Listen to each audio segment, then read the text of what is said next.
Good evening, everyone. We'd like to welcome everyone to our midweek Bible study. We are thankful that God has blessed us with the opportunity to study a portion of his holy and divine word once again.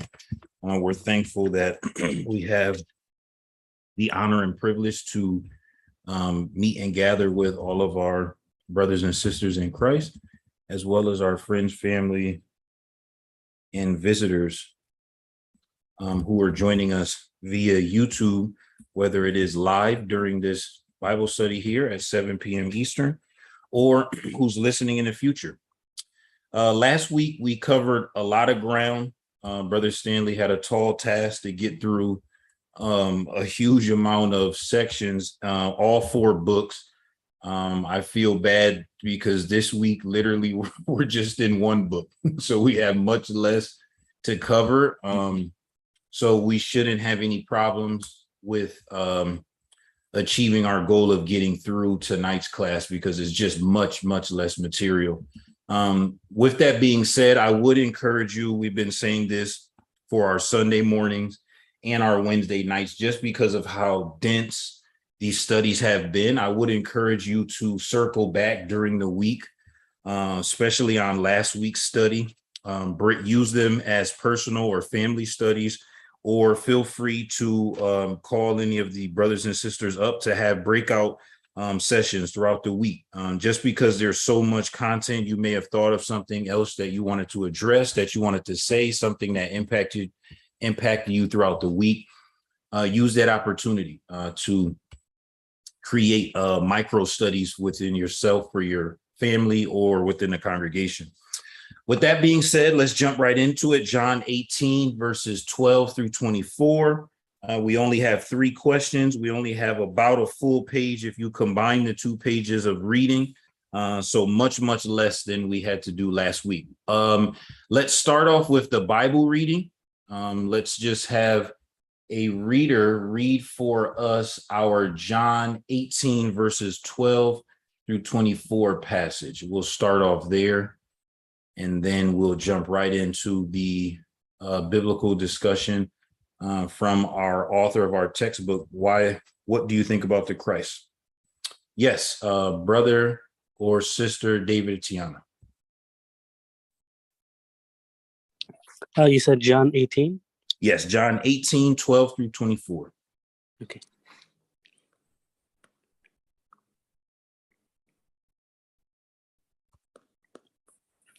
Okay, it reads, "Then the detachment of soldiers with its commander and the Jewish officials arrested Jesus.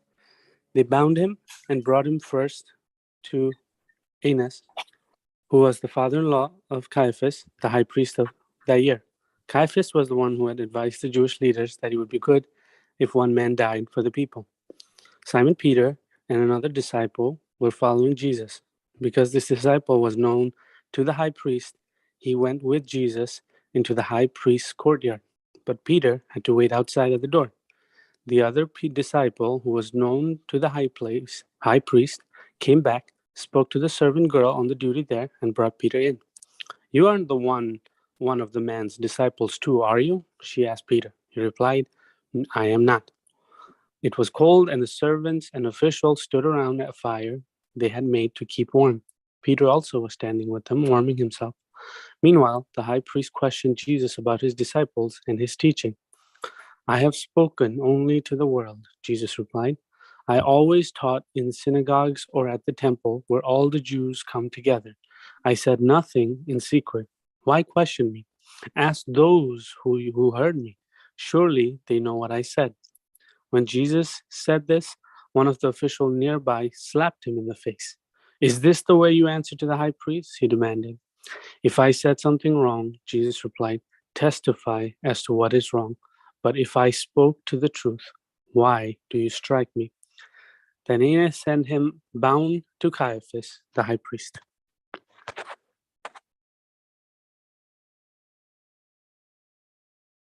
All right, thank you so much. Okay, once again, John 18, 12 through 24. We only have 3 questions. We only have about a page fully to cover. So we'll be very laser focused in terms of what we'll be looking at. I'll give everyone an opportunity now to get over to our main section here. Give yourself some time to look over, and then in about a few seconds, I'm going to read from our book, page 398, chapter 167, and we're going to look at this next step where Jesus is in his road to the cross.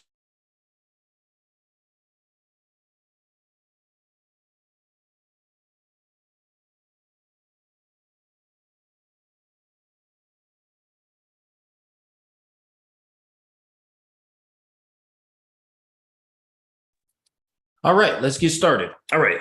A detachment of soldiers and religious officials arrested Jesus in the Garden of Gethsemane. They bound him and led him away.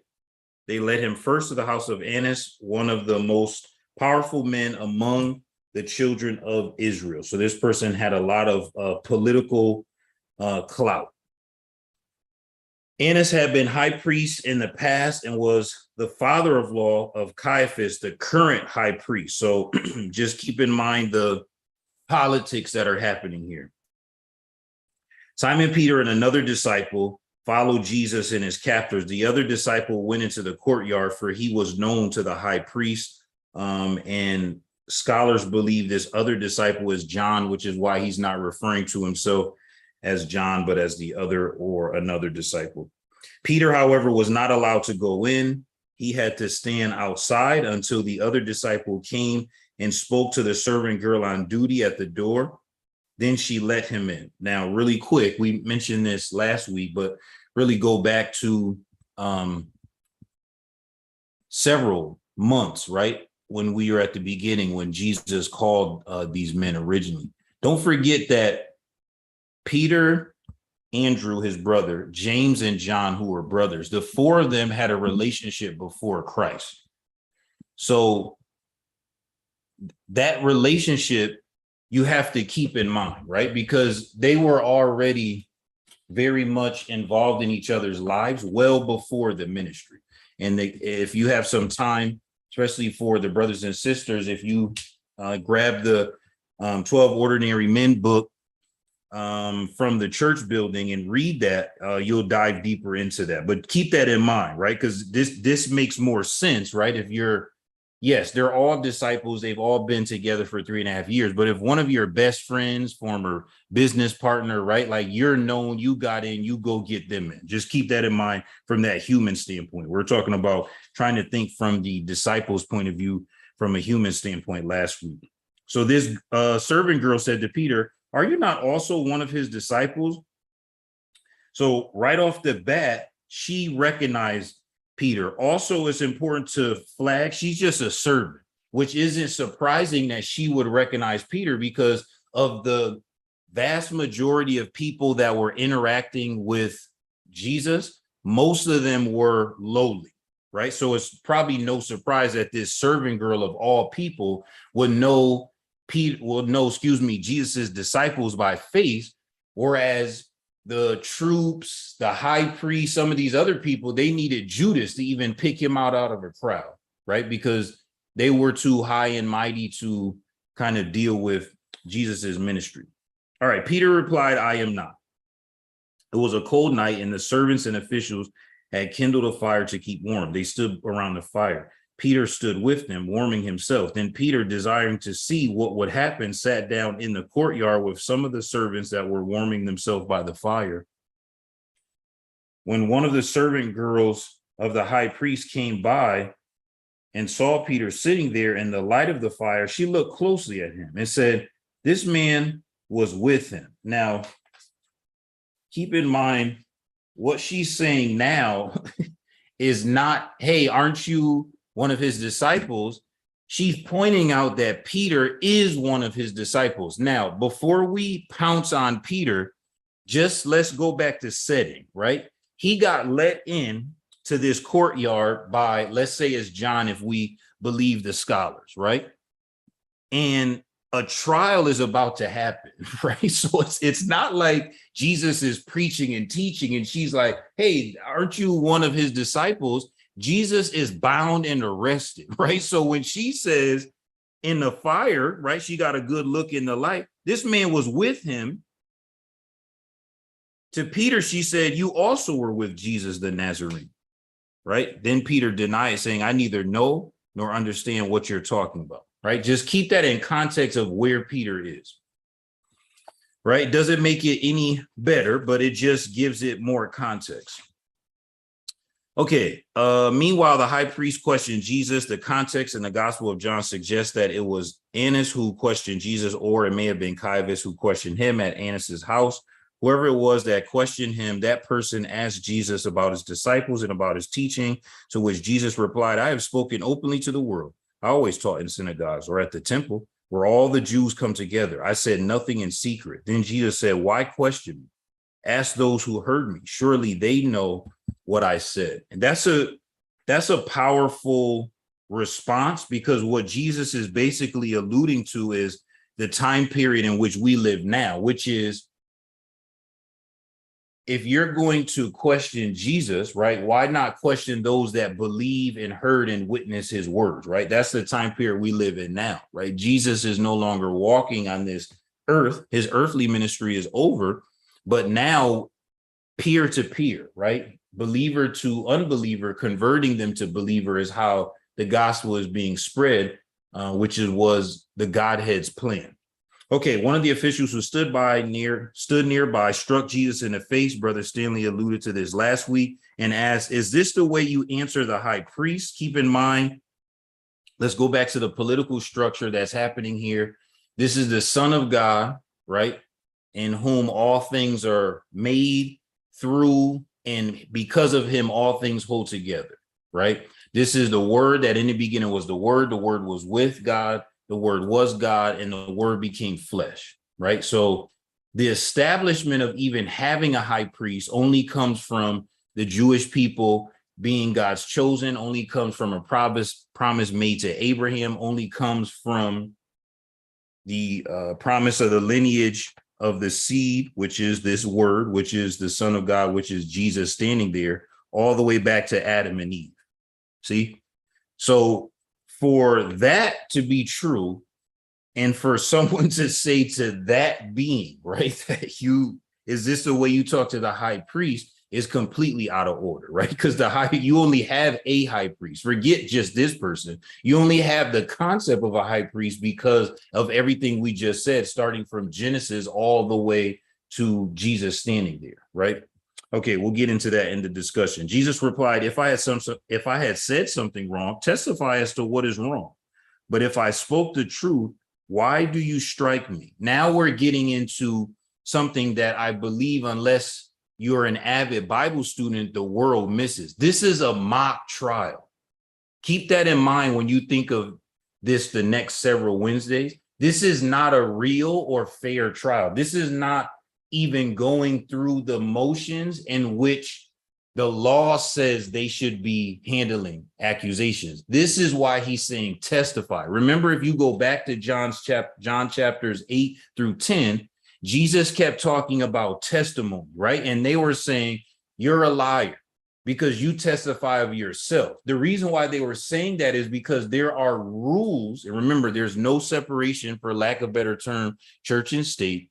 There are political rules based off religious rules from the law of how you can bear witness. It can't be of your own validity, right? You have to have some corroboration, and how you accuse people. It can't just be one-to-one, right? I have to have something to validate my accusation, right? Just keep that in mind for the next several weeks, that even in the structure of the law, this is bogus.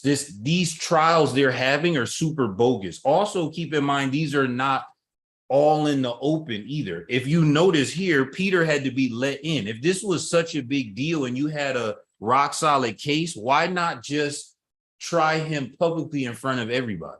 See, that's what he's saying. Then you would have so many witnesses. Ask anybody, anyone there who's seen him. Remember, the people, his popularity was so high just a week ago because of raising Lazarus in Bethany. Ask anybody. Anyone could have testified. So just keep that in mind, not for this week only, but the next several weeks. After Jesus had been questioned at the house of Annas, Annas sent him away, still bound to Caiaphas, the ruling high priest. All right, 3 questions. Peter was ready to fight with the sword to protect Jesus, but he could not bring himself to admit to a servant girl that he was one of Jesus's disciples. Do you have any explanations for that? Hopefully we'll spend the bulk of our time there, carrying us from our conversation last week. Jesus did not answer Annas' question about his teaching and about his disciples. Why did he not? What do you think? Do you suppose Jesus's wrists pain him from having been bound so long? Because hours have gone by. All right, let's jump right in. This is a continuation from last week, right? So last week we covered a lot of ground. We talked about all the disciples. We talked about Judas. We talked about Peter cutting off the ear. That's where we're going to create the bridge from last week to this week. So with that being said, if Peter was so ready to fight just hours ago, why was he not able to bring himself to admit to a servant girl? This is what I was saying about political, right? So Caiaphas is high priest. This is just a servant. Why was he not able to admit to just a lowly servant that he was one of Jesus' disciples? Sister Karen, start us off. So I find it really funny, because isn't that our friends today? Our friends are ready to show everyone, hey, we're friends, we're so close to this person, when everybody else is watching, and then when we need their help, they're nowhere to be found, right? So this is just the hypocrisy of man, right? Because we do that all the time. We like to proclaim God's name, and God is this, to put it on social media all over the place. God is this, God is that, God is so good to us. And then when it's time to actually do something to prove it, we don't. And then there's also the other flip side of it, which is that Peter could possibly be sorry for what he did, for denying Jesus, and then decided to do something about it. Like let me show you how much I love you, because I'm so sorry that I denied you. So let me show you, let me prove myself to you. So it could be a flip side to it. But it's just interesting that we know people today that do that, like, all the time. Yeah, I mean, this is a very common human interaction, right? Much like what we were talking about last week. If we just remove Jesus from the equation, right, who is God walking around, right? We just leave the humans there. This has happened in points of humans' history, whether it's from people who are famous or not even famous, a lot of times, right? This happens in everyday life, right? Like if you're friends with someone and then someone gets in trouble and someone were to say, hey, isn't this your friend? How many times people say, no, I don't know them, because you don't want to get in trouble too, right? So like in the context of the Bible, because it's using the phrase deny, but like in modern English, we don't talk like that, right? We wouldn't say, oh, in that scenario that Sister Karen and Brother Ellis is saying that's so common, that they denied their friend, right? We don't normally talk that way, right? But it's the same premise. It's the same concept that basically the ship is sinking here, right? And you're going to preservation of life, right? You're getting off the boat so that you don't drown with the boat. See what I'm saying? Like this happens all the time. It happens with businesses. When businesses, hey, somebody quits right before, withdraws the money right before, and then next thing you know what? Here comes the SEC or the feds and they shut the business down. See? Like this happens all the time where people are going to default to the preservation of life. Now, it's heightened because this is Jesus, and it's heightened because he already warned and foretold them. But the placement of the time of day, right? Nighttime, Peter was tired. He cut someone's ear off. Jesus put it back on. Jesus allowed them for the first time to touch him and take him, because this wasn't the first time they came for him, but this is the first time he allowed himself to be taken. And now you put the locality of this is, hey, they're in the courtyard watching this trial with the high priest and the high priest's father-in-law. And now this servant girl in the light is saying, hey, this guy was with him, right? Like, I mean, like Sister Karen said, it not to be funny, but let's be realistic, right? Like if this was a movie, we could be like, yeah, I seen this coming, because who would say, yes, I was with him? of all that we just laid out, reminding ourselves from last week to this week, who would say, oh yeah, I'm with him? Yep. And Peter didn't say he was with him, but neither did John. John let him in. How come John didn't say, oh, I was with him? See what I'm saying? Like, this is a very human exchange, a very human interaction here. Okay, good place to start off. Anyone else? Peter was ready to fight with a sword last week. Brother Stanley was talking about that in terms of the type of weaponry that he had. But this week, he couldn't admit he was with Jesus or one of his disciples, right? Any other thoughts or another viewpoint than what Sister Karen raised for this same concept here? What else could have been the issue here? What else could have been on the blocker for Peter of not admitting that he was with Jesus and one of his disciples? Yes, Brother Stanley, go ahead. Well, this is the first denial when he's let in. He's going to go over there with, a group, and he's going to warm his hands. He's listening and looking from a distance, and he's trying to be conspicuous, but when they get ready to move Jesus, he's going to be noticed again. And that is going to cause his second denial. So John makes it clear that he got Peter in. The portress is what they call her, the historians called her, let him in, but notice that he was one of Jesus's boys. So she mentioned, you're one of them. And Peter just said, no, I'm not. And you can, like you said, you can look, if you look at relationships with anybody, there's been plenty of times somebody had got somebody in to a party. Those of us who partied in the past, you spoke for someone. The bouncer at the door said, okay, all right, if they with you, they're cool. So, the people didn't have to pay. They didn't have to be patted down. They just say, hey, look, you with them, you're cool. Or they know you well in the street or frequent the place, and they would say, okay, that's cool. Or someone would just say at the door is such and such inside. You know what I'm saying? So it's kind of like that, and then they say, I recognize you. You're one of them. And then Peter just said, no, I'm not. So if you put that in today's terms, you look at it from a real every day, your friend will look back at you and say, what are you talking about? Bouncer may say, yo, man, come here. You didn't pay. Oh, no, I'm with him. And then the guy said, no, he ain't with me. So you would look at it, if you try to keep it from your post knowledge of what happened, then you can see how this makes more sense on how Peter is leading up to his third denial. Because the first denial, he just says, no, I'm not. He's already in the door. John got him in the door. Reason why John got him in the door, because John knows, John's family knows the high priest. John is able to move in a different way than Peter and the rest of them are able to move. And like you said, when you started your initial comments, let's keep in mind that Peter was going there. So just don't count him off. He was going there. He couldn't get in. John got him in.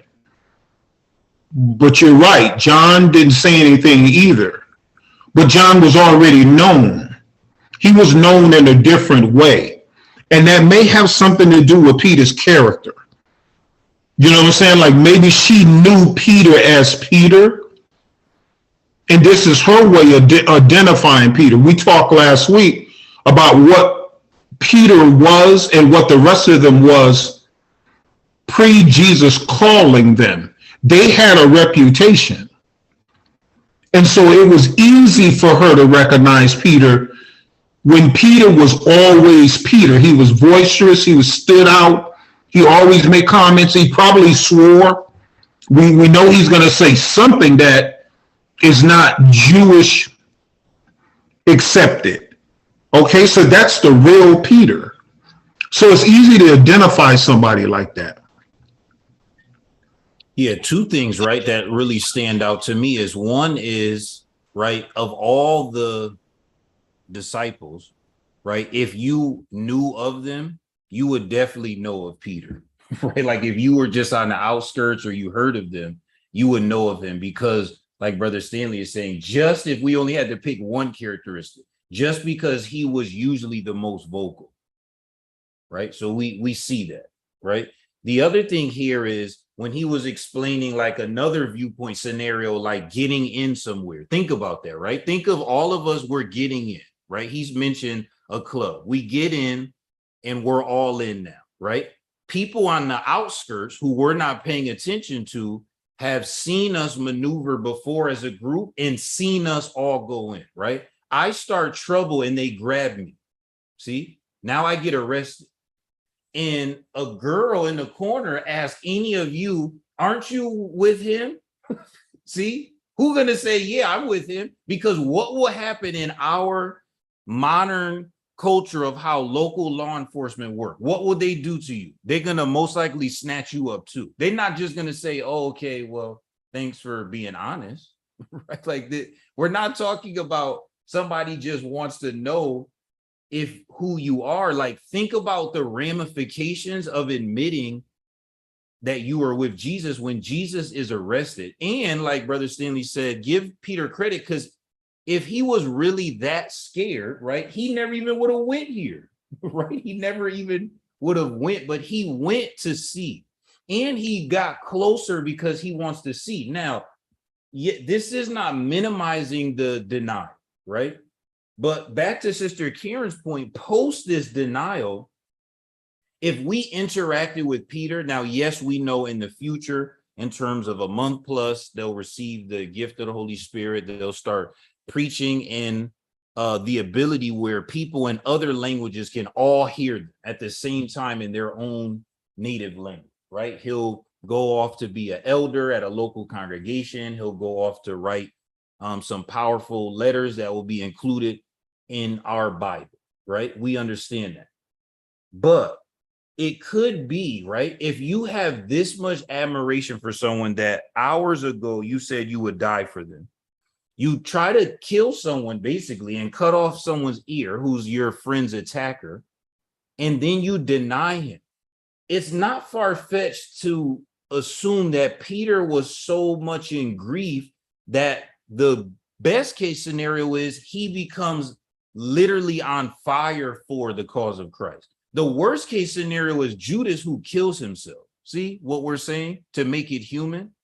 Because like when you're impacted that much emotionally, you usually go to two extremes. Therapists will tell you. Judas went to the ultimate extreme. He killed himself, right? And Peter became literally, emboldened would be a gross understatement, right? Like they would have to crucify him upside down to put out his fire. See what we're saying? Like, look at the post of this. This is how traumatic this is, right? This isn't just some simple things. Next week, we'll dive into the reaction of that trauma, right? But this is traumatic. Okay, good. Anyone else?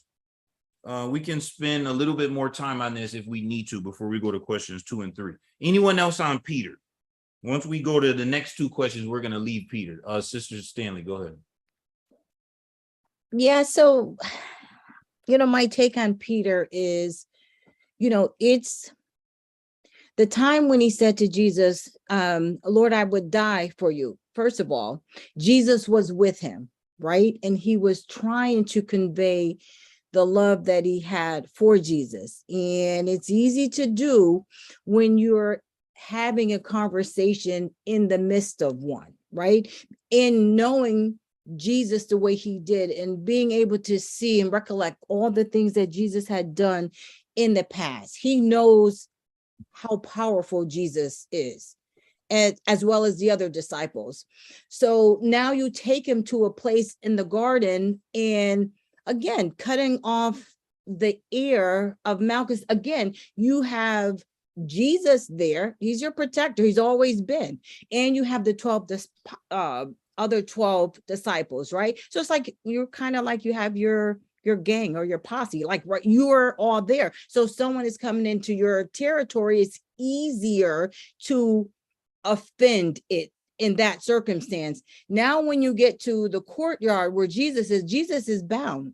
So it may appear that because Jesus is being held or detained or, questioned or it may appear to Peter that Jesus is no longer in control. And if that's the case, it's easier. I'm sure it wasn't, maybe he doubted for a moment that, wow, I don't know what's happening, but I don't want to go through what Jesus is going through. Or how could Jesus, again, why did he let them take him from the Garden of Gethsemane? Why? He could have stopped it, but he didn't. He just let them take him. And now they have him and things are happening and there's this big uproar that's happening and someone spots him and they say, well, you're with him. And so he's like, no, I'm not, right? But then again, and I think that would happen today when people feel like they have a more of a group of people to support them in whatever it may be, and especially in fighting in gangs. Everybody at that point, when you see a big brawl, right? Everybody just start fighting each other. But then when you catch one by themselves, suddenly, no one has anything to say because now it's one-on-one and no one wants that, right? That makes it real challenging, especially if you know what's happened to some of the other folks. Everybody begins to scatter. So, for Peter to be there and to be identified, and he says, no, I'm not. I think he was afraid. I think he may have doubted the power that Jesus had. Like, how could this happen after all we've been through? Now I'm not, right?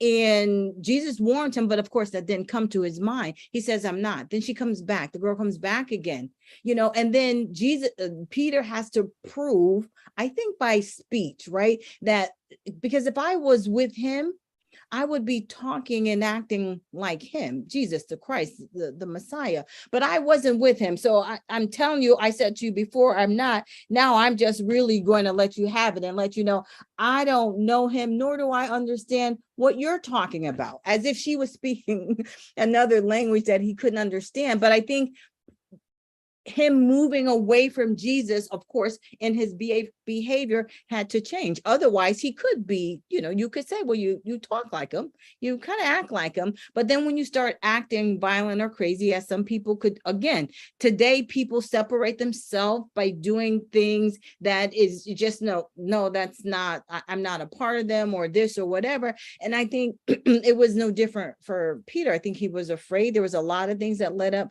to where he was. And I think he may have been somewhat confused as to, why is Jesus allowing this to happen? And his faith may have been shaken. So when you talk about redemption on the other side and writing all of these books and just really being a powerhouse, like you said, it's either one extreme or the other, usually. Yeah, a couple of things there, right? Let's talk about I will die for you, right? That's a very human response, right? Like people will say, oh, I'll give my life for you, or even wedding vows, or till death do us part. Why? Because death is final. So it's like the finality of human existence, whether you believe in God or not. People know that there is no changing the course of that, meaning everybody has to die, right? But you're talking to God, right, who is outside of time. So your life is not required for devotion or obedience. Now, that may seem like trivial, but it's not. In the Old Testament, they misunderstood what devotion was so bad. Do you know at one point they start throwing babies in the fire? And what did God say? Where did you get that from? When did I ever say that's what I wanted? See, people have been misunderstanding the devotion you need to have for God for a long time. Jesus is saying, I'm not looking for you to die for me to prove that, right? Just tend my sheep, right? Go in the future of where we'll be in probably like a month or so after Jesus is resurrected, right? Like just do godly things. See, Even to this day, people misunderstand that. People will go on pilgrimages. People will quit their job. People will cut themselves, all in the name of their devotion to God. But where is that? Right? Like, where is that? The other thing is energy shift, right? She mentioned the locality of last week. They're in the garden, right? There's at least 11 of them total. Jesus is there. It's a different energy.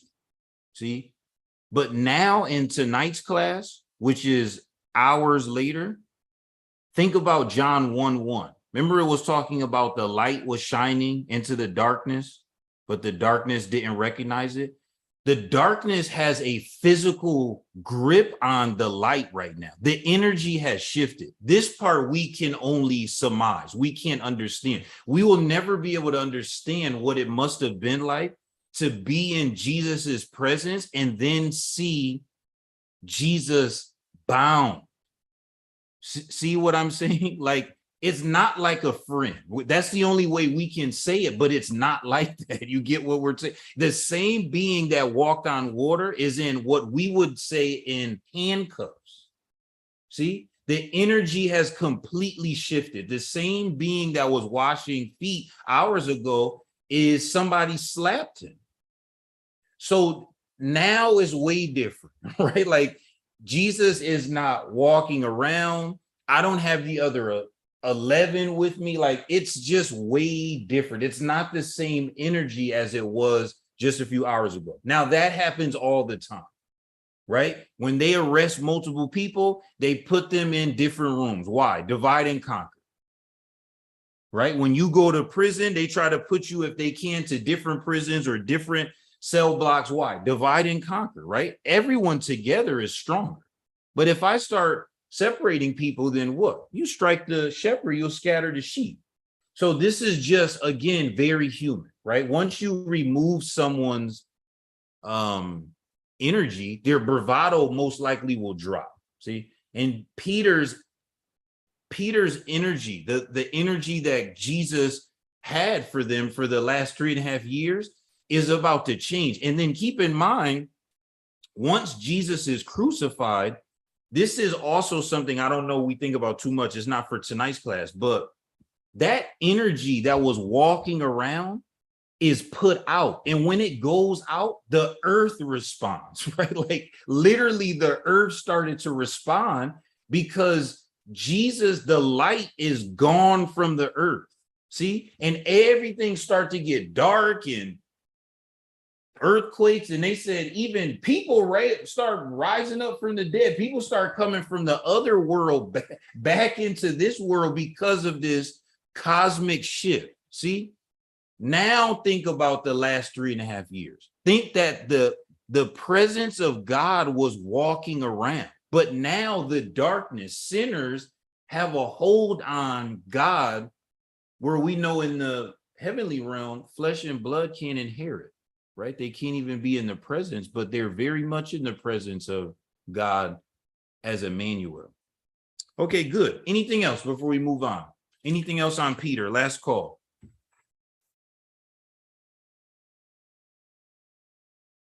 All right, let's go to question 2. Jesus did not answer Annas' question about his teaching and about his disciples. Why did he not? What do you think? Right? Jesus had a good opportunity here to defend himself. Right. So if this is opening arguments, we already get into a bad start here, because he doesn't even defend himself. His response is, why question me? Ask those who heard me. Surely they know what I said. Is it? And he said, if I had said something wrong, testify as to what is wrong. But if I spoke the truth, why do you strike me? Right. Stand up for yourself. Why is he not defending himself? Yes, Brother Stanley. Well, he already said, tell them that I am sent you. God is not going to go into detail of what he has already exposed to his creation. Jesus did a very complete job and was successful the way people receive his word. You know, the blind was healed and the lame walked, and people's lives was changed. And so he didn't answer him. He just told him, see the results of what you're asking me. Because Jesus don't have to answer him. And he didn't, because he's God. I mean, whenever someone back you up against the wall to get you to validate who you are, when you answer them, you're weak. If you don't know who you are and your self-esteem is that low, then you're in trouble in the Q&A. Because a person have already formulated their opinion of you. No matter what Jesus said, Ananias was not having it anyway. That's why he sent them to Caiaphas. So Jesus did the right thing. He stood within his own frame of mind, knowing who he was, because he's the Son of God and the Son of Man. And you're not beating neither one of those. On Ananias' territory, Jesus is still smarter than he is. But again, if you don't know who you are, and a lot of people have identity crisis, identity complex, they don't know who they are. They try to put on other people's identity to make them feel good. We do it all the time. But that didn't happen with Jesus. And Jesus didn't answer him because he didn't have to. But he did tell him, why don't you validate what you're asking me based on what I know you see? All this information came back to you. And if something's wrong with that, then you're in a worse place than I thought you was. And he said, I'm going to take him out of here, because I'm not even going through that with him, because I done already made up in my mind that he has to go. Yeah, so with that mindset, right, Jesus didn't beg, right? Like, how bad would it have been if Jesus is begging for his life, right? Like, Jesus is accepting the course of events, right? When we look at the whole course of events, that's right, you have respect for that, right? He could have called 10,000 angels. He could have defended himself. He could have persuaded them, right? He could have miraculously vanished. He didn't, right? Because this is the ultimate sacrifice, right? Even though the course of events will be hard to digest, this is a part of a sacrifice, right? And this is just how things are going to go. And then while Brother Stanley was talking, I was thinking of one. I know I said we're off Peter, but this is fitting. I'll put this in. But 1 Peter 3:14 through 16. 1 Peter 3:14 through 16, right? This is in the future. Peter writes, but even if you should suffer for righteousness' sake, you are blessed. Do not be afraid of their threats, nor be troubled, but sanctify the Lord God in your hearts, and always be ready to give a defense to everyone who asks you a reason for the hope that is in you, with meekness and fear, having a good conscience, that when they defame you as evildoers, those who revile your good conduct in Christ may be ashamed, right? This is the same Peter who wrote this. Now, Jesus, this doesn't apply to Jesus. He doesn't have to give a defense to what Brother Stanley was saying, but we do, right? We have to be ready post these events to be able to give a defense. And sometimes, even if it's just a friend, a stranger, a loved one, a family member, it's just as hard to defend as Peter. See, like, because people could catch you off guard. It could be your surroundings. See, so even though we read that, we can't say, yeah, okay, that's easy. It's not that easy, right? You could still find yourself in the schoolyard, at work, online, and still be stumbled at defending the cause of Christ, right? But because Jesus willfully gave no defense, we have the opportunity to even defend him post the resurrection. All right, let's go to the next one. Do you suppose, well, actually, let me just give anyone a time. Anyone have anything else about Annis's question not being answered? Anybody else?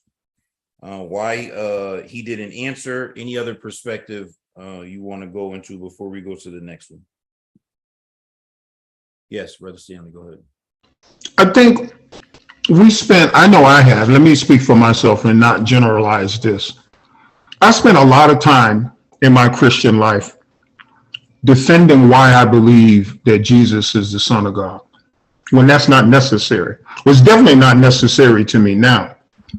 Only thing I have to tell people now is that I am a saved sinner. And that's the reason why I'm a Christian. is because Jesus died on the cross for the sinful nature that I had, and I wanted that change.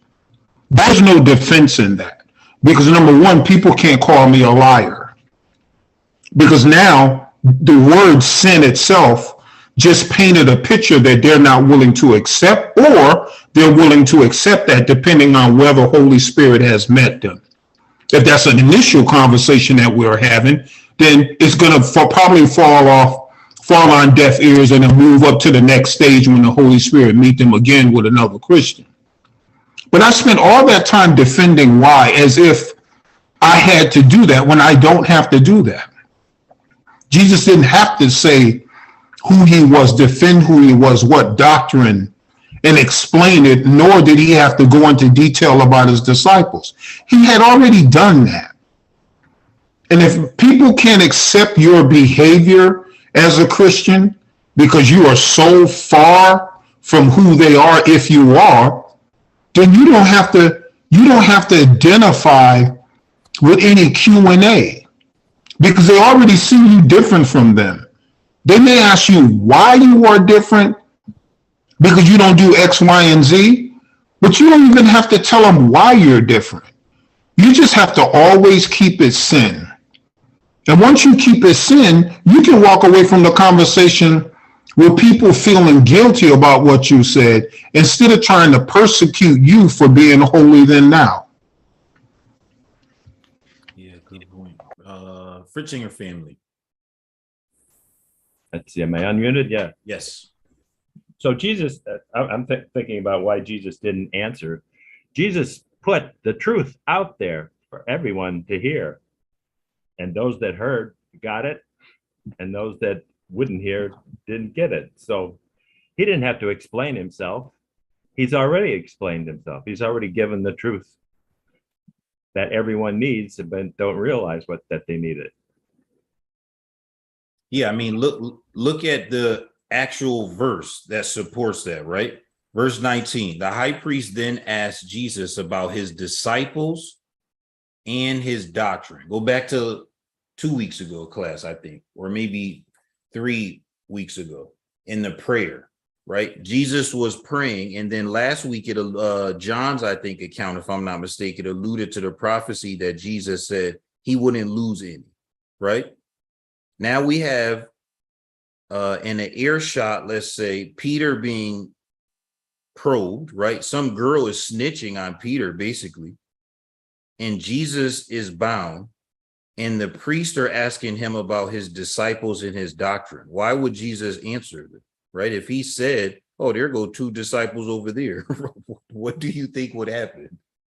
See, like, it's, again, right? These are events, a part of a sacrifice, but there are also prophecy involved here that Jesus would not lose them.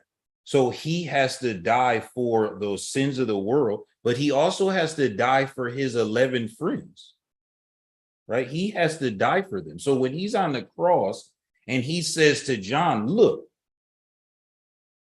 this your mom now, and mom, this your son now, right? John understood what that means, right? Like, I'm up here for you.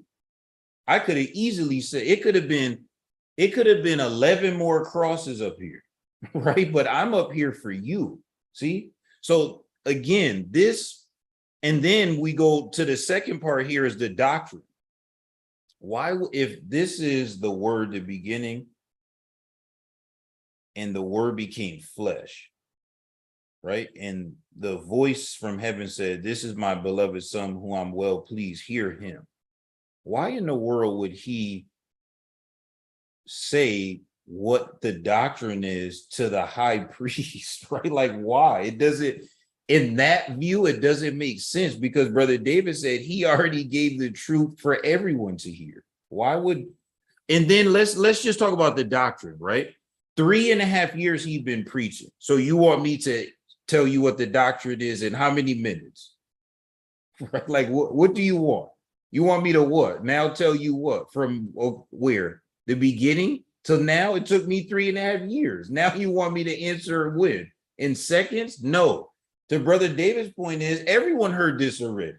So you either believe it or not. I don't got to keep saying the same thing over and over again, right? This is not for you. It's not for you. If it's for you, it's for you. First Corinthians mentioned that. Message of the cross is foolishness to those who are perishing. But to those that believe is power. That's all. I don't know what you got to decide, right? You read it. It's a joke. You read it. You believe it. Pick one, right? That's up to you. Each person has that free will.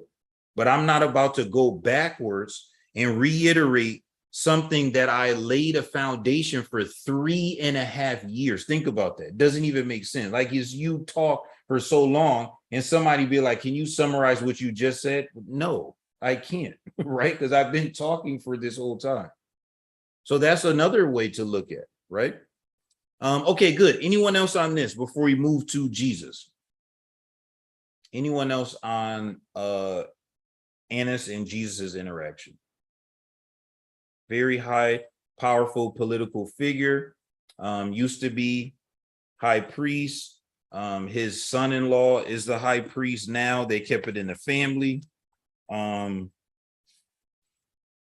Right? He sends him off to his son-in-law for more interrogation. Jesus says, why question me? Ask those who heard me. Surely they know what I said. And one of the officials struck him in the face. Notice this official didn't have the same response as some of the troops and Malchus who were interacting with Jesus in the garden a few hours before. Remember, they were shell-shocked, right? They were like starstruck and awe. This is not the same audience, right? Some people believe Jesus, some didn't, right? Last week, we looked at some people that believed and respected him. This week, we're looking at some people that could not care less about him, right? Okay, question 3. Do you suppose Jesus's wrist pained him from being bound so long, right? Again, I mentioned this a second ago. When we say bound, I think of like ropes or something, right? This is not playing around. We got to be, the next several weeks, we have to be very specific to make this graphic, right? In our understanding, he would be in handcuffs. We can think chains, like this is not just like, hey man, just let me see your wrist and let me bring you over here, right? This is criminal. See? So what do you think about the binding, right? Like, what do you, from our understanding, regardless of their time period, right? Just from our understanding, hands in handcuffs, what do you think?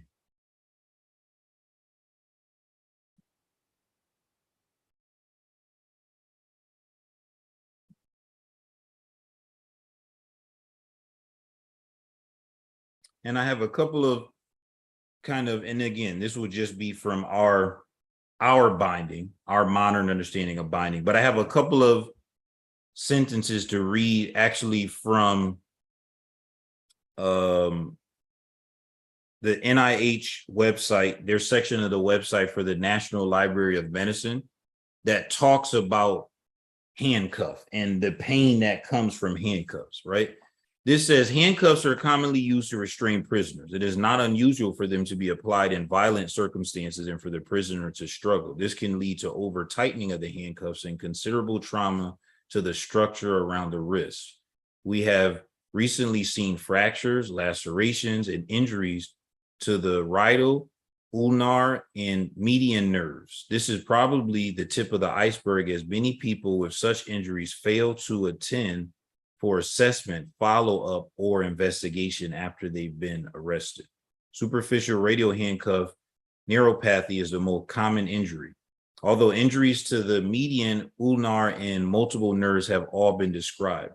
Nerve conduction studies both confirm the organic and basis of a patient's complaint and help to define the prognosis. Fortunately, most lesions are not degenerative, right? This is just from our binding, right? This is just the ramifications of being in our form of binding too long.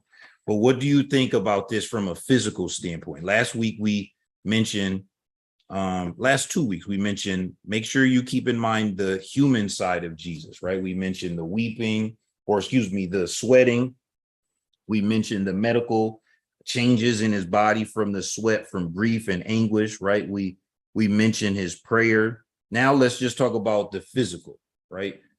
His hands are bound. They're bound for an extended period of time.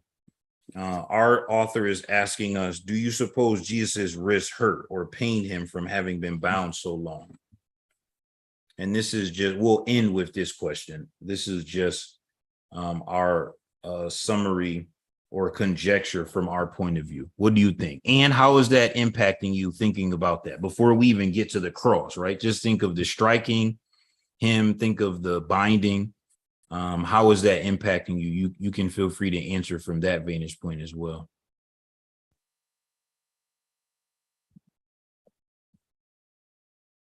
Yes, Brother Ricardo, go ahead. Yeah, I was gonna say, you know, the biting you're talking about, it's not obviously not the same as us today, but these guys had heard of Jesus and heard about him. Think about how hard they would have tightened that rope and whatever they used to bind him. Think about how hard they would have done that, right? To make sure like he didn't get loose, he didn't go anywhere. Judas would have warned them, and they would have had report of who Jesus was. So for him to be bound up for that long, of course it would have hurt his wrist for that long. And I'm just thinking of just depiction of older movies and when they would bring prisoners in and stuff like that. Not only would they bound them by those ropes, several ropes, huge ropes, right? And it would be tight, but they would be tugging on them as well. Usually when the prisoner would, I don't know, slow down or be tired and whatnot, they would tug on them and pull them and like keep walking kind of thing.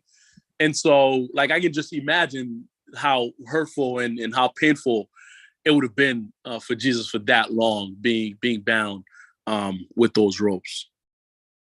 Yeah, I mean, if you just think of stretching, working out, right? Just keep your arms either in front of you or behind you, not even bound with anything. Just stand up for the next 30 minutes and do that. And just tell me how your arms feel from your shoulders down to your wrists. That's not even being bound. Just keep your arms in the same position is what we're talking about. Now add in the ropes being tightened to what Brother Ricardo was saying, right? Pulling, right? Like jerking him. Just add that with time. Just keep adding that in your mind to think, oh, and then also Brother Ricardo said they heard of Jesus, right? So if I heard, oh, one time they tried to grab him and he just disappeared somehow, I'm going to tie these knots tight.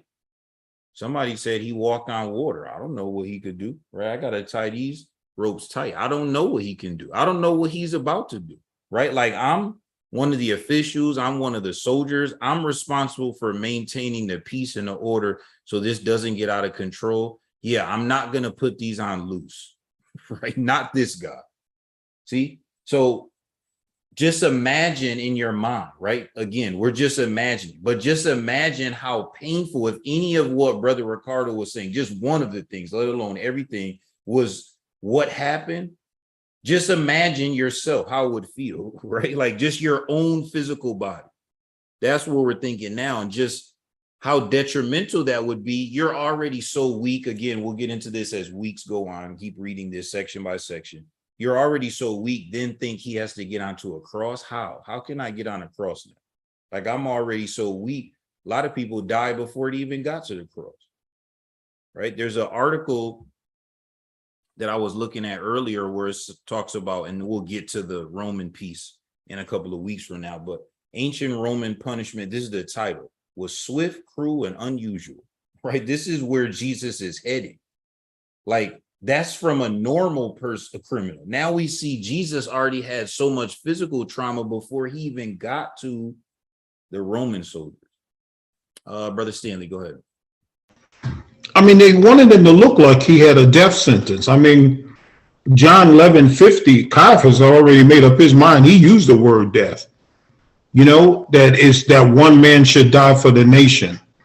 You know, they already had in mind that they wanted this done. In Mark 14:1 and 2, the rest of the leaders agreed. They made up their minds. So they wanted him to look like he was a prisoner. They wanted him to look like he was going to die. That's what they wanted. So they wanted that dress up look for him. They didn't want him to think that he was getting out of this. And they didn't want anybody that's seen him to think that this was just going to be a oops. We're going to slap him on the wrist, slap him around a couple of times, and we was going to let him go. Oh, no, they made their mind up a long time ago that death would be the only thing that satisfied them, and removing him off the scene is all they had in mind. So they want him to look like that. They sending that signal to Jesus. They're telling him, you are going to die. And Ananias just sending them to the guy who mentioned it first, because they're not talking about anything else. Judas was a part of that. Judas set him up, and they want him to know that you're going to die. It's like handing a guy on death row his date. You're going to die, man. You're not going to that cell. You're not going to that death block, and anything is going to get you out of there. We made this date. Here is your date. This is for the crimes that you did. You are on death row. And they want Jesus to know that. Yeah, I mean, now this becomes very applicable, right? In our our judicial system, right? Usually, when they arrest somebody famous, they want to make sure people see them visibly in handcuffs. Why? Because they want to paint the perception to the public that this person is guilty because the person is a famous figure. See? So I need the public to see he or she in a criminal light. See?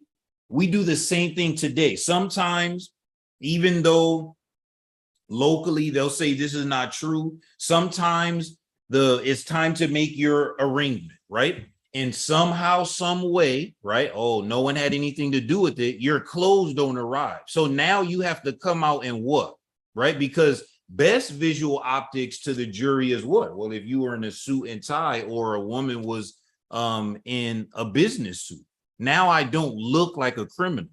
But sometimes, somehow, some way, you don't get your clothes. Now your lawyer tells you what? We don't have your clothes. Now you have to go out in prison garb. Now the jury is looking at you like, ooh, this person looked like a whole criminal. So already in my mind, I'm painting a perception. Go back to this being a mock trial. See, I have to make him look like a criminal and not like a savior. See, this guy is claiming to be a savior. He claiming to be a king. See, I got to make him look like a common criminal, to the point where when they see him in a real criminal, Barabbas, they're going to pick Barabbas instead.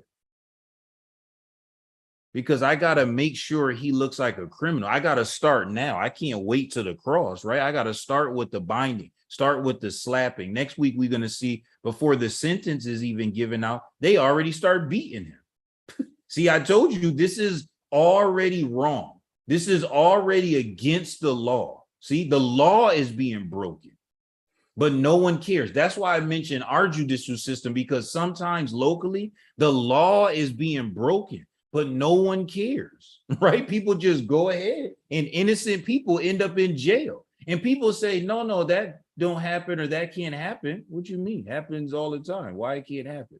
See, that's here. Before he's even sentenced next week, remember this conversation for next week, they already going to be beating him. Huh? Why? I thought it was, did nobody want to bear witness? What happened to the rules? What happened to the workflow of accusations? Long gone now, right? Because they've already made up their mind, like Brother Stanley said, death, not just guilty, death. That's why Pilate was like, boy, you people are weirdos. Death. Pilate was like, what are you talking about? Like this, what kind of law you all have where this guy should be put to death. That's what Pilate is saying in, if I'm going to paraphrase, right? Like he is taken aback that they're asking to kill him. Why? I mean, like this is extreme. See what we're saying? Again, this is traumatic when you look at it from, and I will encourage you in the next several weeks to look at this from a human standpoint, as if you were able to witness in the crowd and not just something you're reading, to really try to emotionally tap into the trauma, especially if you dive into this in the next several months in your personal study. Try to emotionally dive into the trauma that's happening both for Jesus and those that are around Jesus witnessing this. Okay, any other comments before we close? Anything related to any of the three questions before we end our study?